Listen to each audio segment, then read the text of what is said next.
Graça e paz do nosso Senhor Jesus. Amém. Como é bom, como é maravilhoso falar do amor de Deus.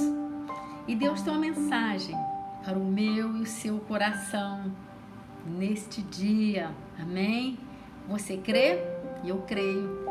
Eu tenho convicção que Deus vai falar comigo e com você. Aqui em Jeremias, talvez você possa falar, mas já ouvi essa mensagem em Jeremias 18 várias vezes. Mas a palavra do Senhor se renova a cada manhã, a cada momento. E Deus tem algo para falar comigo e com você. Amém? Jeremias, capítulo 18, diz a palavra do Senhor. A palavra do Senhor que veio a Jeremias dizendo: dispõe-te e desce à casa do oleiro, e lá ouvirás as minhas palavras. Desci à casa do oleiro, e eis que ele estava entregue à sua obra sobre as rodas. Como o vaso que o oleiro fazia de barro, se lhe estragou na mão, tornou a fazer dele outro vaso, segundo bem lhe pareceu. Então veio a minha palavra do Senhor: não poderei eu fazer de vós como fez este oleiro, ó casa de Israel? Diz o Senhor: eis que como barro na mão do oleiro, assim sois vós na minha mão, ó casa de Israel.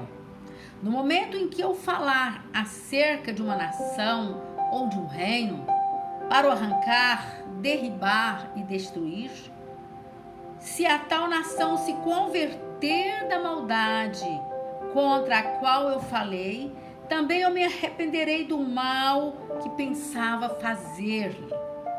E no momento em que eu falar acerca de uma nação ou de um reino para o edificar e plantar, se ele fizer o que é mal perante mim e não der ouvido à minha voz, então me arrependerei do bem que houvera dito que faria. Aleluia e glória a Deus. Amados, nós vemos aqui nessa mensagem que o profeta Jeremias, ele foi chamado. Deus fez um convite, Jeremias. Olha, Jeremias, desce à casa do oleiro, né? Por quê? Porque para receber ali uma mensagem de Deus para a nação de Judá. E nós percebemos aqui que Jeremias, né? Ele estava entristecido, porque Jeremias já havia profetizado, já havia feito realmente o que Deus havia mandado, né? Todas as mensagens, né, que Deus havia entregado a Jeremias, ele havia passado ali àquela nação. E eles continuavam o quê? Totalmente desobedientes. E Jeremias chegou a um ponto de muita tristeza, né? De muita angústia, até mesmo eu costumo dizer que Jeremias estava ali, sabe, frustrado totalmente, né? E ele chegou até mesmo, sabe, falar contra a vida dele, né? Porque ele estava ali doente, né? Doente emocionalmente, muito, mas muito doente. E ele não confiava mais em ninguém, né? Confiava, claro, em Deus, mas nos demais não, porque havia ali uma conspiração muito grande contra ele, né? E Deus chega até Jeremias e pede para que ele o quê? Para que ele se arrependesse, né? Nós vemos isso aqui um pouco antes, né? No capítulo 15, né? Quando Jeremias, ele faz aqui uma dura reclamação. Ele diz: ai de mim, minha mãe, pois me deste à luz homem de rixa e homem de contendas para toda a terra.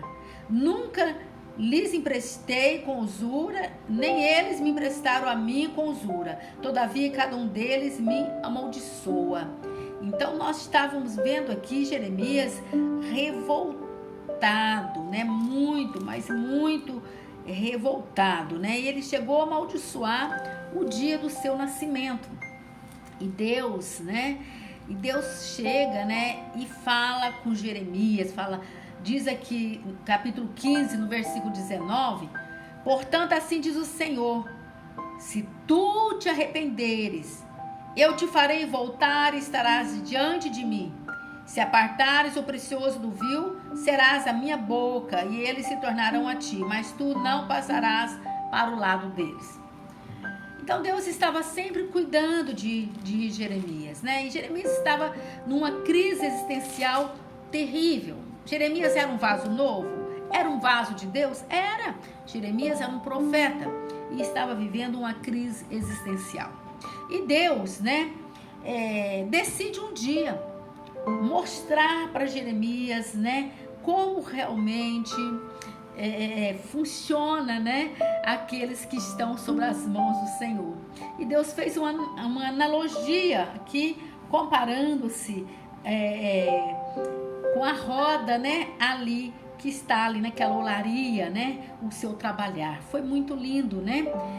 E Deus chega e fala: olha, dispõe-te e desce à casa do oleiro, e lá ouvirás as minhas palavras. Isto é, lá você vai ter uma revelação, você vai ficar observando, e através do que você ver, você vai entender, né, quem eu sou e os mistérios, os meus mistérios e como eu trabalho.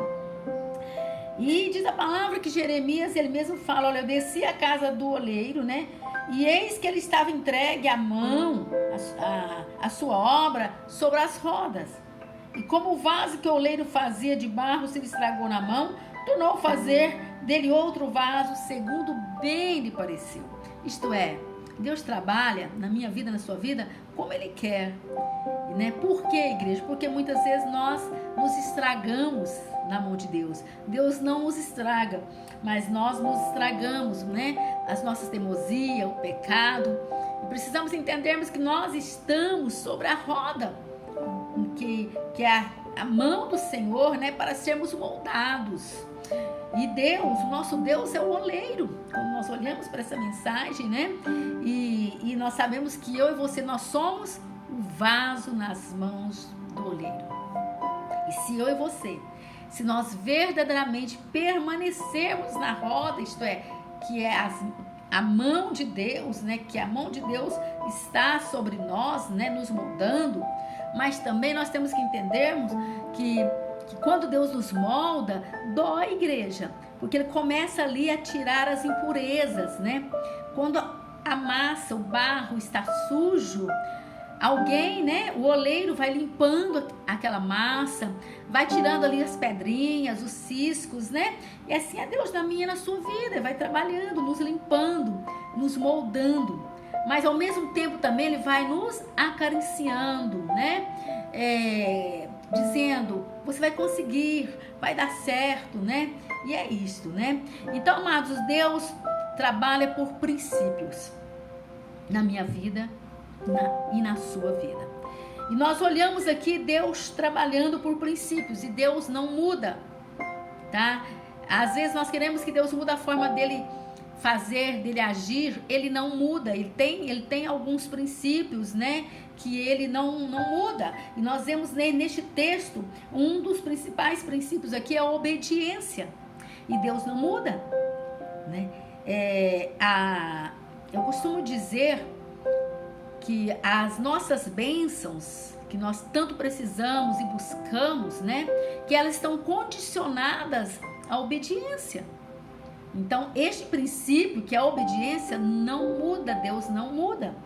E nós vemos isso aqui na vida também de Jeremias e Judá, né? A forma que Deus realmente foi trabalhando. E então, Jeremias, ele sabia o valor de uma alma. Jeremias era apaixonado por vidas, né? Jogaram Jeremias na cisterna, humilharam, né? Havia ali um complô mesmo, né, contra a vida de Jeremias, e tudo isso ele suportava, né? Mas chegou um dia que o peso era muito grande e ele entrou realmente numa crise existencial. E isso pode acontecer na minha vida e na sua vida, mesmo que somos mensageiros do Senhor, obreiros do Senhor, servos do Senhor, passamos também por momentos difíceis, por crises, né? E das mais diversas. E Deus mandou Jeremias se arrepender. Por quê? Porque quando nós entramos em crises, né, vamos dizer assim, nós estamos falhando. A nossa confiança em Deus neste momento, né, a nossa fé está falha. Por isso que Deus chega para Jeremias e fala: arrepende-te, Jeremias, para com isso, né? Sai aí dessa crise existencial e dispõe-te, levanta-te. É isso que Deus está falando com Jeremias. E assim na minha vida e na sua vida. Eu não sei como está você hoje. Talvez também, mediante essa crise que nós estamos vivendo no país, né? Crise financeira, né? Que afeta as emoções, essa crise também de tantas enfermidades, tantas situações acontecendo ao mesmo tempo, né? Muitas vezes, mesmo você sendo um homem de Deus, né? Um profeta, uma serva de Deus, pode também estar aí num estado depressivo, como assim estava Jeremias. E Deus chega para Jeremias, né? E vem aí um segundo princípio, que é dispõe-te, isto é, levanta-te, sai dessa cama, Jeremias, sai dessa zona de conforto, né? Deus diz: dispõe-te, levanta-te e desce à casa do oleiro, e lá ouvirás as minhas palavras. Então Deus nos convida o quê? A descer, que também é um outro princípio, né? A descer em oração, a mergulhar na presença do Senhor. É isso que Deus, né, está falando. Olha, para mim trabalhar na sua vida, né? Você precisa se dispor, você precisa ter ânimo, você precisa confiar, você precisa ter uma disposição para me ouvir. É isso que Deus, né, está falando. Deus não vai trabalhar na minha vida e na sua vida enquanto estamos deitados, reclamando, lamentando, né? Por isso que Paulo disse: desperta, ó tu que dormes. Então é necessário despertarmos, e Deus está falando hoje com você. Está falando também comigo: desperta, dispõe-te, levanta-te, né? É isso que Deus está falando. Eu cuido de você, eu amo você. Arrepende-te. Arrepende-te dos questionamentos, das murmurações. É isso que Deus está falando conosco hoje, igreja. Muitas vezes nós, sabe, devido a tantas situações, nós acabamos que reclamando, né? E entramos aí numa crise de depressão, ou de tristeza, de mágoa, né? Então, meus irmãos, vamos nos levantarmos. Deus está realmente falando hoje comigo e com você, né? A questão é: você está afim de se levantar hoje? Você está afim de se dispor hoje? Então levanta-te. É isso que o Senhor está falando, né? E desce a casa do oleiro. Você está afim de descer a casa do oleiro ainda hoje, né? Então levanta deste problema, Deus está falando. Sai, Jeremias. Sai dessa situação, Jeremias. Eu que decido, Jeremias. É isso que Deus estava falando com Jeremias. Deus está falando: Jeremias, eu sou um Deus longânimo. Eu estou dando oportunidade para que Judá venha se arrepender. Entenda, Jeremias, né? Mas no meu tempo eu vou realmente cumprir com tudo que eu falei. Foi eu que falei com você, Jeremias. Eu que mandei você profetizar, Jeremias. Sabe? Então Jeremias estava aí numa crise existencial, né? E Deus diz: levanta deste problema. E Deus está falando hoje comigo e com você. Levanta deste problema. Levanta deste vício. Levanta dessa crise emocional. Levanta dessa depressão. Levanta, sabe? E Deus está falando: arrepende-te. Nós precisamos arrependermos, igreja, dia após dia. E vamos descer na presença do Senhor. Este é um outro princípio, que é descer, né? Então, se quiser ir na casa do oleiro, se eu quiser ir na presença de Deus, eu preciso descer na olaria do Senhor. né? Isso é lindo. Então, e poucos realmente nos dias de hoje querem descer.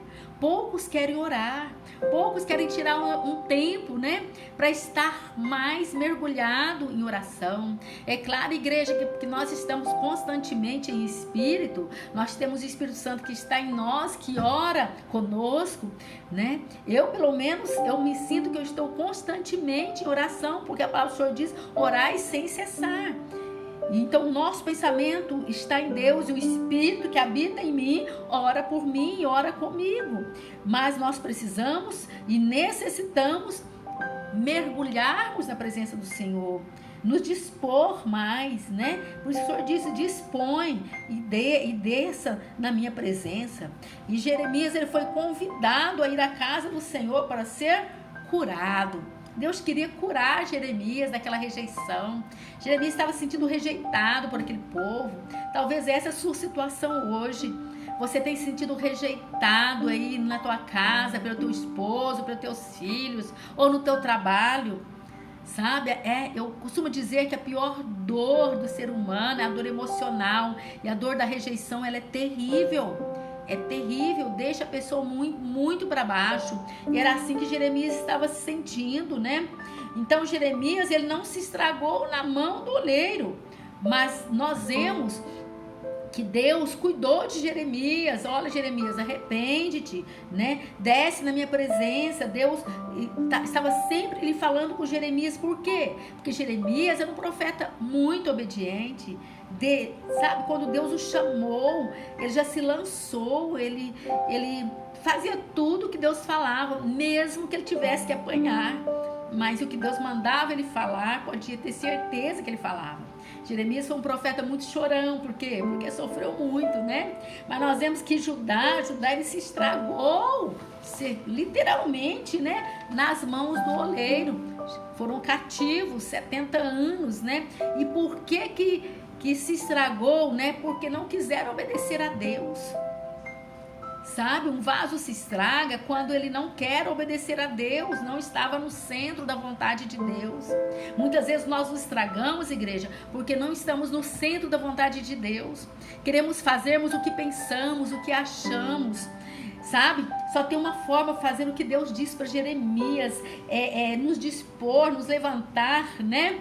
E observar realmente o trabalhar de Deus. O que é se levantar, igreja? É se levantar, sair da zona do conforto, é meditar mais na palavra, estar mais na presença do Senhor, é descer, é mergulhar no mais profundo, sabe? É na água do Espírito e buscar ali tudo que tem ali de maravilhas, sabe? O Senhor é uma fonte inesgotável e nós precisamos mergulhar na palavra, mergulharmos em oração, descer na presença do Senhor.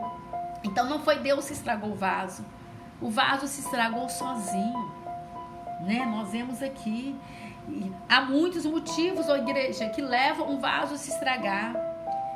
Muitos motivos. Claro que o principal dos motivos é o pecado, né? É o pecado.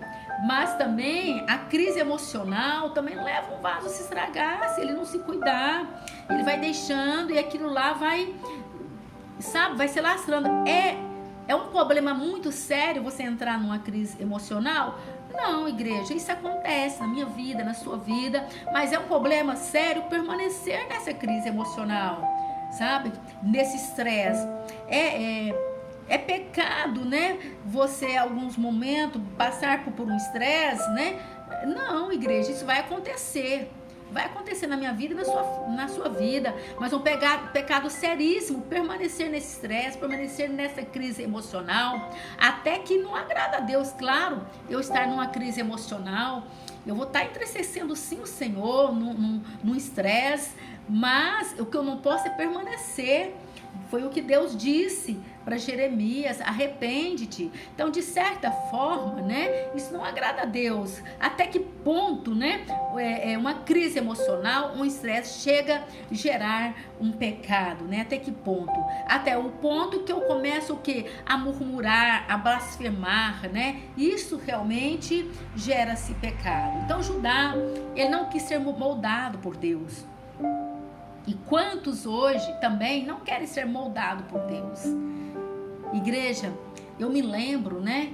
Quantas vezes na minha caminhada com Deus, sabe quantas vezes eu chorava, eu chegava até Deus, eu me lembro assim, literalmente da forma que eu falava com o Senhor. Eu falava, Deus, está doendo muito, Deus, muito. O teu trabalhar na minha vida está doendo muito, mas pode, Deus, pode amassar o barro. Tá doendo, Deus, mas me dá força para me suportar, porque eu quero verdadeiramente ser um vaso novo. Ser um vaso novo é uma escolha, é uma decisão. E mesmo assim, depois de ser um vaso novo, como era Jeremias, corremos o risco de ainda nos estragarmos, se não nos arrependermos. Jeremias estava correndo um sério risco de se estragar, mas Deus advertiu Jeremias, convidando Jeremias a se arrepender, levando ele até a casa do oleiro, né? Então, aí fica uma pergunta, por que Deus permite o vaso quebrar? Isto é, por que Deus permite o sofrimento? Por que, igreja? Eu já disse isso aqui várias vezes, né? Em algumas mensagens. É porque senão ficaríamos ruins até o fim da vida. É verdade, é duro ouvir isto, mas é verdade. Sabe, Deus permite situações para nos moldar, igreja, sabe? Às vezes é necessário sermos quebrados, né? É necessário que Deus venha realmente aí nos moldar, porque senão ficaremos ruins. A única forma de avaliarmos a nossa vida é quando Deus permite situações. Por exemplo, vou fazer aqui uma analogia, por exemplo, o João não fica aí na presença de Deus, leva a vida que ele quer, vai levando uma vida de pecado, e pecado o quê? Vai gerando outro pecado. Um dia o João vai se quebrar, sim ou não? Vai se quebrar, né? Ele vai perder o emprego, ele vai perder a dignidade. Suponha que esse João volte aí e comece a beber, a prostituir. Um dia vai perder a família, né? Se ele ficar bebendo, começa a faltar do trabalho, começa a chegar atrasado. Um monte de coisas vai acontecer na vida desse homem. Vai ficar doente, não é verdade? Pode vir uma cirrose e vai chegar no fundo do poço. Será que foi Deus que escolheu essa vida para o João? Né? Então, igreja, que possamos hoje escolhermos servirmos a Deus. A disciplina de Deus não é porque Deus é ruim. Deus permite situações para que eu e você possamos sermos melhores, né? Para nos libertar do mal, para nos salvar. E essa é a verdade. O papel do profeta, o papel do homem de Deus, do pastor, da pastora, né?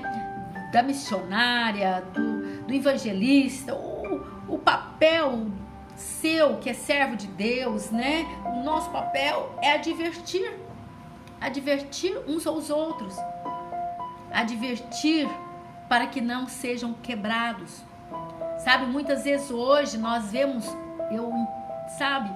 o maior número hoje, nos dias de hoje, humanamente falando, nas igrejas, são de vasos quebrados, machucados, feridos, por falta de pastores a advertir, muitas vezes, sabe, ensinar e falar. É isso, igreja, nós precisamos, é descer à casa do oleiro, é descer, é nos arrependermos dia após dia. E Deus, Ele está dizendo aqui no versículo 7, Ele fala, no momento que eu falar acerca de uma nação ou de um reino para arrancar, derribar e destruir, se a tal nação se converter da maldade contra a qual eu falei, também me arrependerei do mal que pensava fazer-lhe. Então, nós vemos aqui que o papel do profeta é advertir, porque se eu vou advertir alguém que possa estar em pecado, e se essa pessoa se arrepender, Deus está sendo bem claro, o mal que viria contra essa vida não virá. Por quê? Porque houve um arrependimento, né? Então não é Deus que quebra o vaso, somos nós mesmos que nos quebramos com as nossas teimosias, né? E ele diz também, no momento em que eu falar acerca de uma nação ou de um reino para edificar e plantar, se ele fizer o que é mal perante mim ou não der ouvido à minha voz, então me arrependerei do bem que houvera dito que lhe faria, né? Então, quando eu me arrependo, Deus muda a minha vida, a minha história. Quando eu não me arrependo, não tem como Deus fazer nada. São as nossas escolhas. São as nossas escolhas. A palavra do Senhor é clara, né? Se vocês se arrependerem, né, as coisas ruins, as disciplinas que estão por vir, não vai acontecer. Mas se tiver arrependimento. Então que hoje, eu e você, possamos fazermos uma análise da nossa vida, né?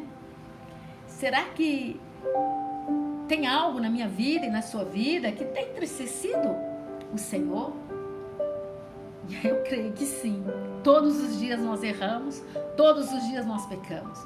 E que possamos hoje, sabe, nos arrependermos, chegarmos ao teu Senhor e falar: Senhor, renova-me. Renova-me, muda a minha vida, muda a minha história. Eu quero viver um tempo novo com o Senhor. Um tempo novo, Deus. Mesmo no meio dessa crise emocional que eu estou enfrentando, Senhor, dessa crise financeira, mas eu quero viver um novo tempo. Eu quero obedecer, Deus, alguns princípios que está aqui nessa passagem, né? Que é a obediência, que é o levantar, isso é, se dispõe, se levanta. E eu quero descer na tua casa, Senhor. Sabe? Eu quero finalizar, concluir essa mensagem te dizendo que o oleiro está te esperando lá no lareira para que você possa descer, sabe? Ele está lhe esperando. Vale a pena ir à casa do oleiro. Eu estou sempre lá, sabe? Eu estou sempre descendo na presença de Deus, no meio dessa situação, de tudo que o mundo enfrenta. Igreja, o único lugar de refrigério é na olaria de Deus, é na presença do Senhor. Então vamos descer dia após dia na presença de Deus e lá nós seremos confortadas. Amém? É Deus que nos conforta e Deus tem o melhor para mim, Deus tem o melhor para você. Mas o mesmo que Deus disse para Jeremias: arrepende-te, Deus está dizendo a mim e a você hoje: arrepende-te, arrepende-te. Deus tem o melhor para mim, Deus tem o melhor para você. O problema sou eu, o problema é você. Nós somos falhos demais, somos teimosos demais. Amém, igreja? Que esses 3 princípios possam fazer parte da minha vida, da sua vida, dia após dia. Que é a obediência, que é o levantar, isto é, o caminhar, fazer a diferença, mesmo em meio de situação difícil. E descer na presença do Senhor, constantemente, diariamente. E orar em espírito. Amém? Deus, Ele tem o melhor para mim, Ele tem o melhor para você. O melhor, igreja. Oração é um pedido a Deus, não é uma exigência. Muitos, infelizmente, sabe, têm chegado de uma forma tão estranha na presença do Senhor, que chega a ser uma exigência. E a nossa oração é um pedido. Deus, por favor, ajude-me, muda a minha vida, muda a minha história. Entra na minha casa, entra na minha vida. Entra, Jesus. Amém? Que você possa, sabe, fazer a sua oração. Ore, não desista, persevere, porque o milagre vai chegar. Amém? Graça e paz do nosso Senhor Jesus.